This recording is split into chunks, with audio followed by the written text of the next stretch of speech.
Nagluluto ka, that's worship. Bilang nanay, serving the husband, worship. Yung po bang nasa eskwelahan ka, doing your assignment, giving your best, that's worship to the Lord. Teacher ka, you're doing your best teaching to make sure that these students would learn because you're doing it for the Lord, that's worship. Nag-aalaga ka ng anak, that's worship. Giving your best as parents, that's worship. Everything we do is worship. Kaya lahat yung binibigay natin, yung best natin, kasi we are doing it to the Lord. Naintindihan po? Kasi nga, yun ang idea ng worship. It is not a one-time thing. Kahit anong ginagawa natin, we worship God.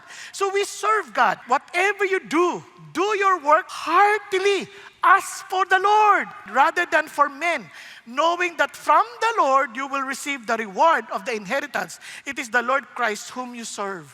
Kaya yung worship is not confined on a Sunday. Ito po ay tuloy-tuloy. Yung Sunday is a corporate worship, then yung every day of our lives is a service to God.